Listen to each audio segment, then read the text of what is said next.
Are you wearing sunglasses because of the comment that said that someone wouldn't trust your beady eyes and leave their wallet near you? No, I didn't see that comment. I'm wearing sunglasses because it's sunny in here, all right? Fair enough. And we couldn't tell if you're lying because we can't see your eyes. Yeah, exactly. You know what else I don't think you'd lie about? What? The fact that Scotland played Canada at the weekend. No, they didn't. And, well, okay, a bunch of Scottish players turned up, right, on a field, and there were some Canadian men there. Sure. And what happened could broadly Peter be Nelson was there described as well. as rugby. Yes. Yeah, no, that was a game that happened at the weekend. Obviously, it was Scotland's kind of third or fourth string, I'm going to take these off, team. And, you know, it's one of those things where it's kind of disappointing to look at that scoreboard and go, I kind of expected it to be worse. This is the interesting thing, isn't it? This is the problem, really, right? And we'll get into Canada, I think. However, I think this game is a big reflection of Canada than Scotland. And I think there's a clear sign that Scotland have developed depth, right? And Glasgow have done a brilliant job of bringing this through all season and of using their wider squad. And we saw a lot of Glasgow players playing this weekend. However, they've also got an awful lot of players they've identified. They're the best in the world at identifying players from other nations who perhaps played at different under-20s programmes but have Scottish ancestry. And there's a lot of those Aaron Reeds and those Gus Wars, Josh Bayliss, who have been identified and brought through and played superbly here. Yeah.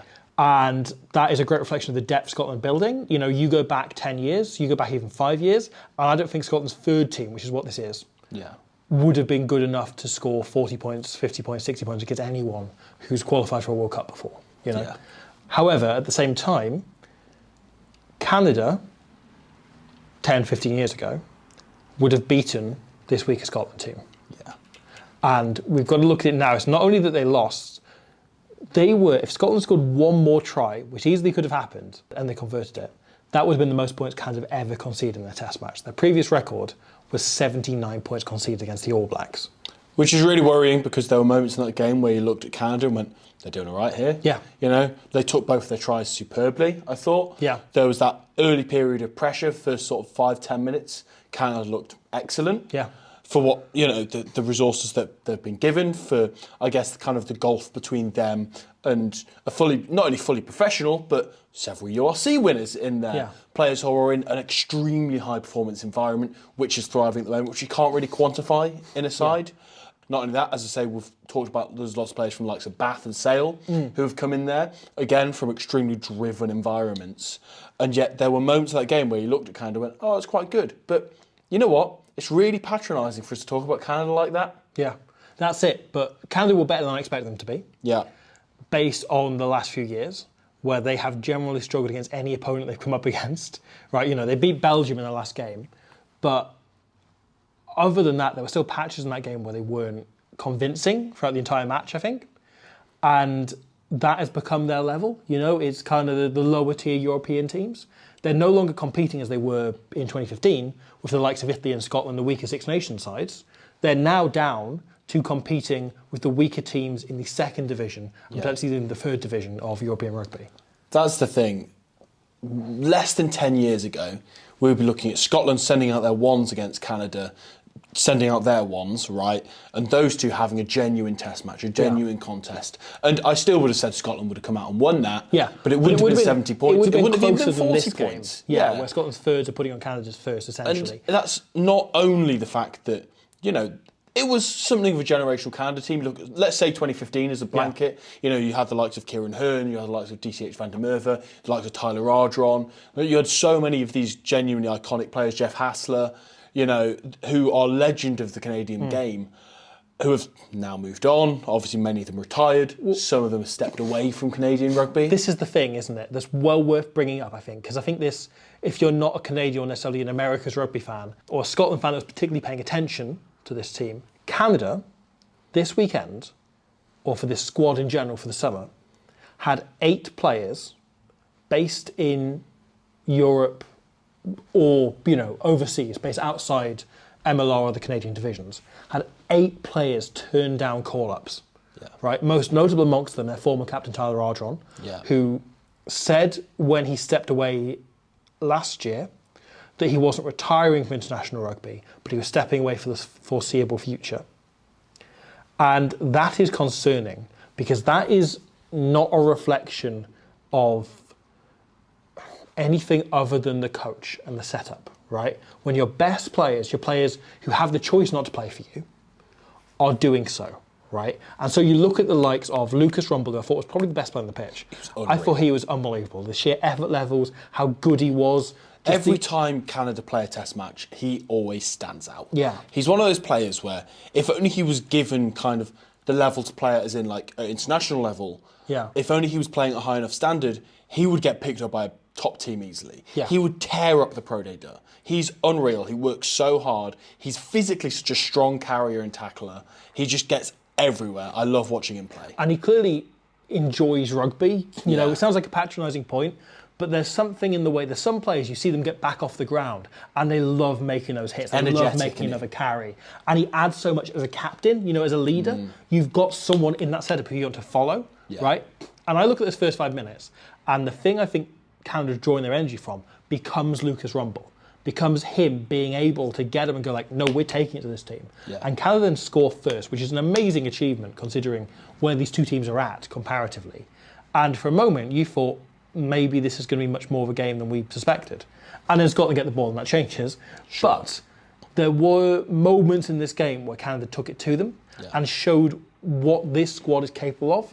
Like, I think a lot of these players are being, because of how poorly coached they are and how poorly managed they are, and because of the general situation behind the scenes, and we'll get into this in a future video, but I think it's worth talking a lot about the situation in Canada, right? That Kingsley Jones, their coach, is, for me, doing the worst job that any coach has ever done in international rugby. He's taken them from a team that were only narrowly losing to Italy thanks to a try big disallowed for forward pass, to now, years later, losing by 70 points to a third-tier Scotland team. I think a lot of this is a reflection of him. I think there is much more going on behind the scenes in Canadian rugby. There's a lot in administration. There's a lot happening in terms of things like the Toronto Arrows going under.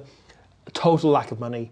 I've heard a lot about the age group routes not being very polished and ignoring a lot of players. There's almost like a pay-to-play system where certain players are being forced to move to one or two cities, mostly Vancouver, Victoria, where their headquarters is based, Rugby Canada, in order to play age grade pathways and have best chance at making it as a professional. And if you can't afford that, your chance of becoming a professional rugby player are very slim, unless you're truly, truly exceptional. So there's a lot going on there. However, at the same time, I look at there is a level of talent in the squad, and there could be a level of talent in the squad that is good enough to be qualified for a World Cup and is good enough to be coming within 15 points of Scotland, not 50. The thing, even more than what you're saying, like the results-based stuff, is that under Kingsley Jones, Canada have been stripped. We've discussed this a lot on the podcast before, but Canada have been stripped of their identity as a rugby team. They don't look like that Canadian style of play, which is, and I'm stereotyping a lot here, obviously, but typically, if you watch classic Canadian performances like old World Cup teams, the really successful ones, they have such an expansive style of play, but it's so like from the heart, in everything they do. And I just can't help but feel like we've not seen that in several years. It's wide rugby played with heart and soul rather than flair. Yeah. And I love it. Because you can see a straight line if you go from the great Canada teams of the 90s with Al Sharon and, all of that side. And I love watching them, right? Yeah. Right through to the 80s team with Hans de Goody, through to the women's team at the minute, you know, as well as the 2011, 2015 teams, the 2007 vintage that should have beaten Wales, could have beaten Wales. Obviously had those two famous draws against Japan. But there's a real sense of identity to the way Canada play rugby. There's always been there. And he said the women have it at the moment. They play in the same way that the 80s teams and the 90s teams played for the men, and the way that great team, or they're kind of the best generation of the modern era, of the professional era, in 2011 and 2015 played. It's there in the women's programme, and it shows that they can be organised and can be taken on properly. The Canada women's team would, I think, comfortably beat the men's programme. Oh yeah, at the minute, undoubtedly. Almost, without doubt. Sophie Goody on her own. Yeah, I mean, they are able to foster this talent, right? Yeah. And a lot of that is down to the fact that in Canada there aren't a lot of other options for kind of contact sports. Woke comment, sports. by the way. Yes, thank you. Oh, Blue Squid wanting men to play against women again. Blah. Classic. We're not arranging that fixture. This is purely hypothetical. No. Don't worry about it. However, yeah, I think there is an ability there, and we are seeing this total mismanagement is only highlighted by how good the women's team is and how well that program's working. Yeah. As I say, there's a level of the women's team have certain advantages over the men in terms of not being the competition of Canadian football, of even ice hockey, other sports having. There's less oxygen given to and the other development sports. of where women's rugby's at the moment. Obviously it's not as far along into professionalism as the men's game is by a good 15, 20 years. However, I still think there's a lot of reflection of Kingsley Jones, right? You look at often Canada in this game were setting up simple carrying pods, and Peter Nelson, the 10, wasn't in behind, right? So if you're a Scottish defender, you're used to defending at URC level against World Cup winners in the South African players, Premiership level, you've played in the Six Nations before, right? And you're seeing a pod set up and you've never got the 10 in the boot, or you've rarely got the 10 in the boot. They're never giving these out the back passes to the fly up behind. It's the easiest thing in the world to defend. Yeah. And there were periods where Canada were playing with real pace and dynamism, and yet it was let down by the fact their structures are from about 2015. It saps no like energy out of Scotland. No. If all they have to do is make a one-man chop tackle, get back to your feet, fold round the corner, go again, you're going to win the ball back. All you have to do is just not give penalties away. Their attack has so few options to it, right? So nothing is joined up. It is either a forward carry or it's going into the backs. They are basically coached at a level, as I say, at which teams were at like maybe 8 years ago. Yeah. They're maybe 8 years behind the time in terms of structure and playing style. And that is really concerning. I thought the defence gave everything and the individual players were putting a hell of a lot of effort in. But again, you look at the number of innovations that came in 5 or 6 years ago, right? And Chile or Uruguay or a lot of those kind of, again, the lower tier teams that are qualifying for World Cups are running a lot of the things the Box were doing in 2019, right? In terms of those catch-up defenders, in terms of players adjusting, in terms of covering the space, in terms of being able to blitz up and then having someone drift in behind to cover that space. Or conversely, like 1-3-2-2, Japan 2019 popularised that. There are a lot of so-called tier 2 teams who are running that kind of structure now. You have a look at a lot of those Scottish tries, right? They're getting to the edge incredibly easily and having the space there remains because Canada aren't running proper catch-up defenders, right? Because they're not being coached properly to run a modern defence. And so what they're doing is they're running the kind of line speed of the box play, but they've not got the fail-safes once you get outside it. And hence you saw when Ben Healy came on, he just chipped everything because there's no cover for it. And they weren't adapting their defence on the fly because Kingsley Jones is an idiot. And the whole thing just remains this broken system of behind the times rugby. And it isn't I did for the Love of Rugby podcast with Ben Youngs and Dan Cole recently, which is great. They're both lovely, fantastic guys. Had a great fun doing it, right? And Ben Youngs made a very interesting point, which is something you can't really know unless you're in the environment, which is that the Premiership is generally 6 months behind international rugby in terms of trends, in terms of innovations coming in. And generally they arrive 6 months behind in the Premiership.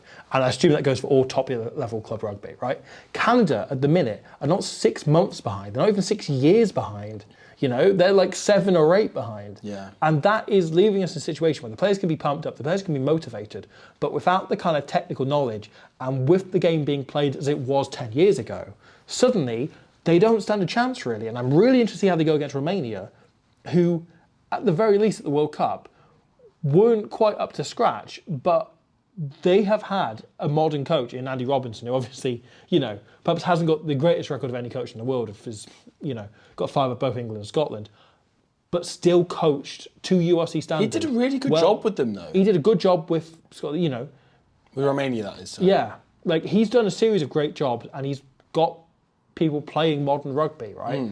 And Romania were playing well and doing good things. And obviously, coaches have changed, everything's coming now. But those players have played to a more advanced game plan than Canada and beat the USA at the weekend, which was quite impressive. And their attacking game is coming along quite nicely. They've got some really good players who stood up in that World Cup, and I'm really excited to see how that goes. Hopefully their result is better than their result against Nola Gold was, put it that way. Yes. But you're right about the way Scotland played that. If you look at Ross Thompson, who I thought was excellent on the weekend, had such an easy ride, calling a disproportionate amount of balls to the boot just constantly. Because again, the flip side of what I was just on about, Canada's energy was so easily sapped by just a few forward carries. Yeah. And just straight away you can call it out the back. You know, they're getting it wide. The amount of touches that Jamie Dobby must have got while he was on the wing. It's a dream debut for a winger, isn't it? You know, and much the same with Aaron Reid on the other side. You know, both of those guys give him so many touches on the ball, such dangerous runners, the pair of them in different ways. Jamie Dobby's little one-handed offload that he gave was fantastic. It just gives them opportunity to really express themselves. And I think it showed what a good job Townsend's doing in terms of getting players on the same page. Yeah. That they had 10 debutants on the team. It's the most debuts they've 10 debuts! It's the most debuts any Scotland team has fielded since the Second World War, since they first came back from the Second World War. Like, when obviously they had quite a few players missing from their previous game before the Second World War. Yes. Yeah, you know, there's some issues there. So this was an unprecedentedly unexperienced Scotland team. You know, the side had 56 caps and 30 of them were Rory Sutherland. And yet all of them were clearly playing the same style of rugby on the same brand. Yeah. And it showed just like, here they've managed to get an awful lot of new players in, had a look at a lot of players. They're going to be able to further kind of nail this down over the summer. Townsend said every player that's gone on tour is going to get game time. And it allows you to have a proper look at everyone in a game scenario where obviously it is not the highest level of opponent Scotland will face this summer. You know, even more so not the highest standard they'll face this year. But you are still better off playing against a genuine opponent in a test match scenario than you are a training game. So I hate that I'm going to belittle Canada in this way because, as I say, they used to be a real genuine opponent. But from a Scottish perspective, what from that game can we read into that will stay the same when they are playing these top opponents? Well, I think the key thing is to Aaron Reid into it. Nice. Because I thought Reid showed a real hunger for when the ball came his way to do something with it every time. Yeah. Which obviously he does at Sale, and I know this is, if anything, maybe a lower level in the Premiership. But you've still got to take those chances. You've still got to recognise this as a test cap, right? Yeah. And I think there are a few players, him and Gus Waugh, in particular, I thought Gus Waugh was very good. I'm such a fan of Gus Waugh. Yeah. Like, watching him play in the Prem, he's just one of those players who I probably rate higher than I should, but I think he's an unreal game manager. Really good, just technical nine, has a brilliant pass on him. Support lines and everything. He managed to nick a couple of tries from not in the support lines, but sniping around the fringe of the breakdown. Really leads his forward pack around. I think he's just one of those players who will absolutely bark at his forwards as long as the day is. The commentary line on his first try, I believe, where the commentator said, "Waugh goes over the top, somewhat inevitably," was the most philosophical line of commentary I've heard in a long time. Yeah, I thought Waugh was very good. I thought Jamie Dobby, when he moved inwards, was very good as well. Good option to have as well. What we saw here, right, was less prep for the games coming up, you know, against South Africa or whatever in the autumn, and the Six Nations rolling around next year, and more for the last 20 minutes, you know, of games when things start to open up. Yeah. And that's something Scotland like to do, is to play much more broadly in the closing stage of the matches. And seeing Healy come on and use those chips and be very accurate with the boot and create that final try of the offload was very pleasing. If he's likely the bench option as he was in the Six Nations, seeing him able to do that and rip the game a bit, seeing Jamie Dobby able to up the tempo enormously, which I thought he was very good over most of the game, but the last 20 minutes he kind of came to life. Sure. And when he moved into scrum half, he was really, really good. And him being able to add that energy.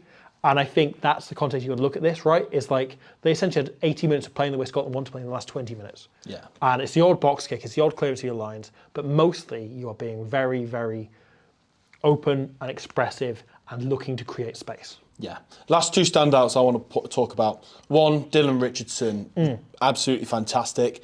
Shows Scotland what they've been missing out on in terms of him. And also, frankly, with the likes of Stuart McInally's recently retired, Fraser Brown's recently retired, they can do with options in that hooker, in that hooker position, from really just dynamic players. Just imagine how many tries Johnny Matthews would have scored there. Oh, I know. He would have got 74 points on his own. On his own. Wouldn't he have to kick a conversion? Yeah, he just does it. Yeah. The other one, Harry Patton at fullback, yes, was fantastic. He was the official player of the match in the end. But I just think he looked really, really composed more than anything. Obviously, took his try really well. In attack, he was fantastic. He was giving assists, giving unselfish passes, hitting the right spots in the line.